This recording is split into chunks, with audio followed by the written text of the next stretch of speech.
এভৰিয়ান এই ভিডিঅ'টোত সকলোকে স্বাগতম জনাইছোঁ। পোষ্ট মেট্ৰিক OBC স্কলাৰশ্বিপ 2025-2026 যিবোৰ ভাইটি ভণ্টিয়ে 2025 বৰ্ষত পোষ্ট মেট্ৰিক OBC স্কলাৰশ্বিপ কৰিছিলা, অৰ্থাৎ OBC স্কলাৰশ্বিপ আবেদন কৰিছিলা, তোমালোকলৈ এটা ভাল খবৰ যে ইতিমধ্যে NSPয়ে পোষ্ট মেট্ৰিক OBC স্কলাৰশ্বিপৰ পেমেণ্ট দিয়া ষ্টাৰ্ট কৰিছে।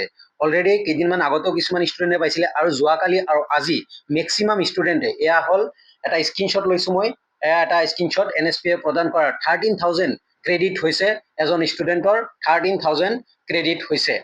NSP scholarship post matric NSP scholarship 13,000 post matric scholarship OBC ষ্টুডেণ্টৰ 13,000 ইতিমধ্যে ক্ৰেডিট হৈছে।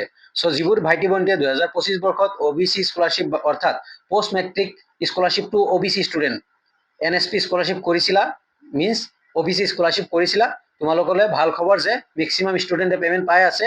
চ' যিবোৰ ষ্টুডেণ্টে পেমেণ্ট পাইছা কমেণ্টত জনাবা আৰু তোমালোকে কাইণ্ডলি তোমালোকৰ একাউণ্ট চেক কৰা, যোনখন একাউণ্ট তোমাৰ আধাৰৰ লগত চিট আছে সেইখন একাউণ্ট চেক কৰা, তাতে পেমেণ্ট সোমাইছে নে নাই সেইটো চেক কৰা, আৰু নাইবা OTR লগ ইন কৰি চোৱা। আৰু লগতে এটা বিনম্ৰ অনুৰোধ তোমালোকক লৈ যে তোমালোকে তোমালোকৰ আধাৰ আৰু বেংক একাউণ্ট চিট কৰি ৰাখা। যিকোনো সময়ত যিসকলে পেমেণ্ট পোৱা নাই, যিকোনো সময়ত তোমালোকৰ পেমেণ্ট আহিব পাৰে। যদি চিট নাথাকে দেন সেই পেমেণ্টখিনি ৰিজেক্ট হোৱাৰ চান্স থাকে। চ' বিনম্ৰ অনুৰোধ তোমালোকে ৰিজেক্ট হোৱাৰ আগতে চিট কৰি লোৱা, যাতে তোমালোকৰ চিট মিনছ লিংক কৰি লোৱা আধাৰৰ লগত বেংক একাউণ্ট, যোনখন বেংক একাউণ্ট বা আধাৰ কাৰ্ড দিছিলা সেইখনৰ লগত লিংক কৰি ৰাখা, যাতে তোমাৰ পেমেণ্ট অতি সোনকালে তুমি পাই যোৱা। এইটো এটা স্ক্ৰীনশ্বট মই দি দিছোঁ। পোষ্ট মেট্ৰিক NSPত থকা পোষ্ট মেট্ৰিক OBC স্কলাৰশ্বিপ ইতিমধ্যে পেমেণ্ট দিয়া ষ্টাৰ্ট হৈ গৈছে। ধন্যবাদ ভিডিঅ'টো চোৱাৰ কাৰণে।